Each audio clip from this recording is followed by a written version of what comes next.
दोस्तों हमारे पास है आज एक और डॉल्बी एटमॉस साउंड बार जिसका रिव्यू करने वाले हैं और वो है पोर्ट्रॉनिक्स की तरफ से। उसका पूरा नाम है पोर्ट्रॉनिक्स साउंड स्लीक X1। ये एक 5.1.2 चैनल कॉन्फ़िगरेशन के साथ आता है। कहने का मतलब 5 इसमें आपको सराउंड स्पीकर मिलते हैं और 2 आपको मिलते हैं अपवर्ड फायरिंग स्पीकर्स और एक सबवूफर। पहले दोस्तों जल्दी जल्दी देख लेते हैं कि बॉक्स में क्या क्या मिलता है और इसकी आवाज़ कितनी इंटरेस्टिंग है, खरीदने लायक है या नहीं, किस प्राइस पे खरीदना है और किन लोगों को बिल्कुल भी नहीं खरीदना। सबसे पहले दोस्तों जैसे बॉक्स खुलोगे आपको उसमें एक सबवूफर यूनिट मिलेगी, एक साउंड बार यूनिट मिलेगी, 2 आपको रियर चैनल मिलेंगे और क्योंकि ये रियर चैनल वायरलेस हैं तो उनको कंट्रोल करने के लिए कंसोल मिलेगा जिसको अलग से पावर केबल के थ्रू पावर आपको देनी पड़ेगी। एक रिमोट कंट्रोल मिलेगा, बैटरीज यहाँ नहीं मिलती है, लेकिन सबसे अच्छी चीज ये मैंने अभी तक की अनबॉक्सिंग में सबसे पहले साउंड बार देखा जहाँ पे ऑप्टिकल केबल भी है और HDMI केबल भी है। तालियां, बहुत बढ़िया। दोस्तों सबवूफर की सबसे पहले बात करूं, ये 6.5 इंचेस का पैसिव यानी कि वायर्ड है, डाउन फायरिंग सबवूफर है।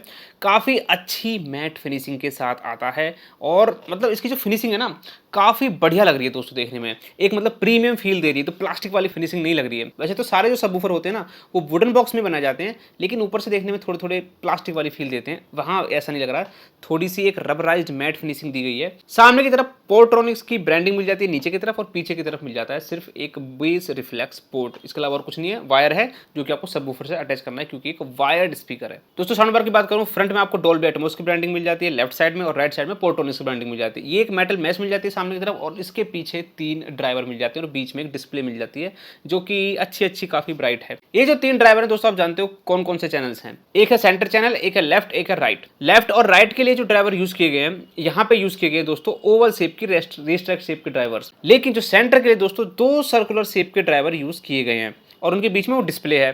तो जो डिस्प्ले है दोस्तों आई थिंक वो साइड में होनी चाहिए थी और डिस्प्ले जो ड्राइवर्स हैं सेंटर चैनल के थोड़ी से बीच में होते तो और ज़्यादा मज़ा आता। खैर कोई बात नहीं।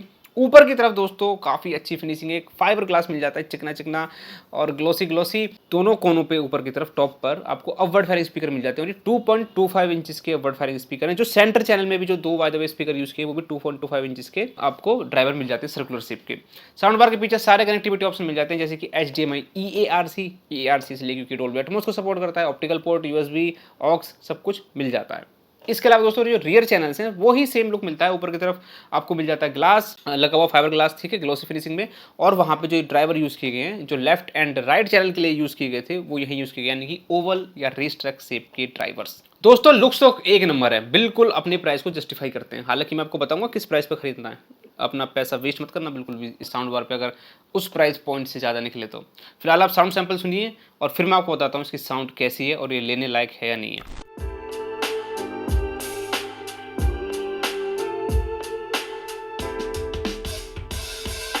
Writing in the margins of my mind all day, sipping herbal in the morning just to feel okay. Had a dream I was water just flowing through space till I landed on the record that my grandma would play. Talk sweet like jazz in the park after rain. What a grass smell green and the air feels safe. Put the phone on mute, let the silence explain. I don't need much just to book in the brain. Used to chase things that were run from me. Now I sit still, let the peace come free. Paint a verse in I hope दोस्तों अपने sound sample ध्यान से सुन लिया होगा। पहले मैं loudness की बात करूं, लाउडनेस दोस्तों बहुत सही है। 300 280 स्क्वायर फीट, 300 प्लस भी चलेगा थोड़ा बहुत, वहां तक के चल जाएगा। रूम फिलिंग लाउडनेस आपको मिल जाएगी। 100% वॉल्यूम पे कोई भी नोटिसेबल डिस्टॉर्शन नहीं होती, यानी कि ऐसा नहीं लगेगा कि आवाज़ आपको क्रैक हो रही है या फिर सबवूफर में से कोई बहुत ज़्यादा पोर्ट, सबवूफर का जो पोर्ट होता है ना जैसे एयर पास होते हैं वहाँ से बहुत ज़्यादा नॉइज आने लगता है, ऐसा भी नहीं है। सबवूफर के ड्राइवर में से कोई नॉइज आने लगता है, ऐसा भी नहीं है। कोई डिस्टॉर्शन फील नहीं होती इवन एट 100% वॉल्यूम, चाहे अपने बेस ट्रेवल सब कुछ फुल किया गया हो, ठीक है। अब दोस्तों खाली लाउडनेस से तो काम नहीं चलेगा ना। साउंड बार जो है मूवी के लिए होता है, म्यूजिक के लिए होता है। डायलॉग डिलीवरी कैसे, सबसे पहली चीज देखिए, जो सिंगर है या जो भी एक मेन कैरेक्टर है उसकी आवाज़ ही जब अगर अच्छी नहीं आ रही होगी तो पूरे साउंड बार क्या मचा डालेंगे।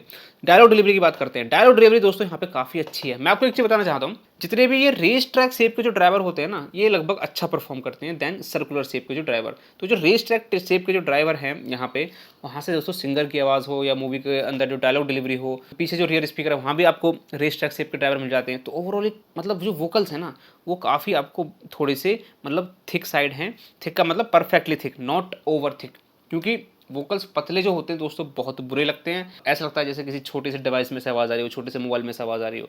तो थोड़ी सी बड़ी वाली फील आनी चाहिए। यहाँ पे दोस्तों जो रेस्ट्रक्ट शेप के ड्राइवर दिए गए हैं वो काफ़ी स्मूथ और थोड़े से बिग वोकल्स कि हमको फील करा रहे हैं। वोकल्स में दोस्तों किसी भी तरीके की ओवर शार्पनेस या श्रिल या बहुत ज़्यादा बूमी जिसमें बेस बहुत ज़्यादा गूंजे, इस तरीके के वोकल्स नहीं है। वोकल्स को सुनने समझने में कोई दिक्कत नहीं होगी, और लॉन्ग टर्म के लिए भी अगर आप बहुत ज़्यादा देर के लिए टीवी वगैरह देखें, मूवी देखें 3 साढ़े 3 घंटे 4 घंटे भी, तो वोकल्स आपको कानों में ईयर फटीग नहीं देंगे। तो दोस्तों वोकल्स परफॉर्मेंस बोलूँ ना तो मैं बोलूँगा एवरेज से थोड़े से ज़्यादा ऊपर ही है।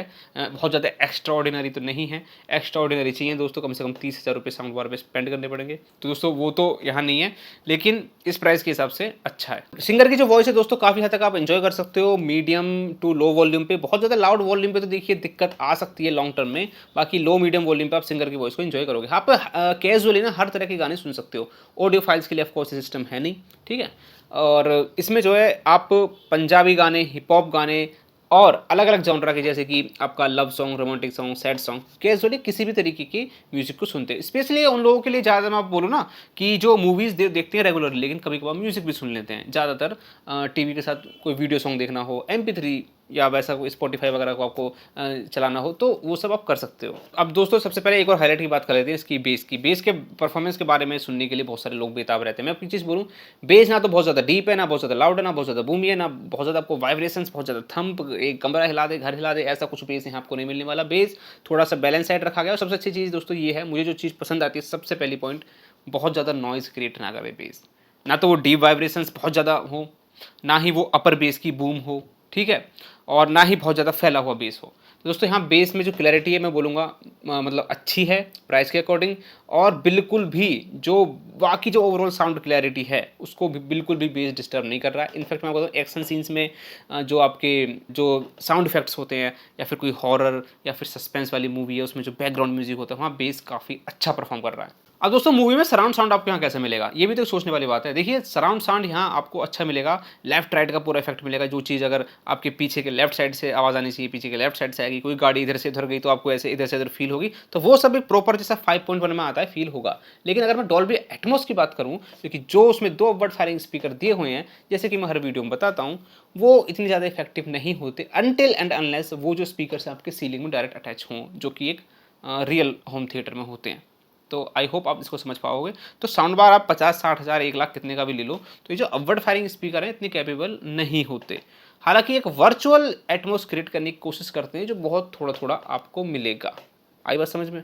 तो भाई इन कंक्लूजन क्या है, देखो इन कंक्लूजन ये है, किसी को लिमिटेड बैलेंस्ड बेस चाहिए, बहुत ज़्यादा अंधाधुंध बेस उसको पसंद नहीं है। वोकल्स अच्छे चाहिए दोस्तों, वोकल्स थोड़े से स्मूथ साइड हों, और वोकल्स बिल्कुल भी पतले या छोटे ना फील हों। दूसरी चीज़, अगर किसी का बजट 13-14 हज़ार रुपये के आसपास है या लास्ट 15 हज़ार, देखो मैं आपको कुछ बताऊँ, इसका प्राइस है फ्लक्चुएट होता रहता है। जनरली 18 से 19 हज़ार चलता है। इस प्राइस रेंज में तो मुझे ये वैल्यू फॉर मनी उतना नहीं लगता। हालांकि क्लैरिटी अच्छी है सिस्टम की, और मैं आपको बताऊँ बहुत कम 5.1 या फिर आप 5.2 या 5.1.2 या डॉल्बी एटमॉस सिस्टम बोल लो जिसमें क्लैरिटी अच्छी मिल रही है, जिसमें मतलब सराउंड साउंड भी मिले और क्लैरिटी भी अच्छी मिले, ऐसे मार्केट में वाकई बहुत कम सिस्टम है, और मैं उन्हीं कम सिस्टम की इसकी गिनती में रखना चाहूँगा। लेकिन 19 हज़ार रुपये थोड़ा सा ज़्यादा है, 14-15 लास्ट इस तक चलता है, तो डेफिनेटली दोस्तों आप इसको परचेज कर सकते हैं। और दोस्तों अच्छा सिस्टम है अगर आपको वोकल्स क्लैरिटी अच्छी चाहिए, प्लस सराउंड साउंड चाहिए, और जेब पे बहुत ज़्यादा भारी ना पड़े। तो दोस्तों मैं चलता हूँ, मिलता हूँ किसी नेक्स्ट वीडियो में नेक्स्ट टॉपिक के साथ, और अभी के लिए बाय।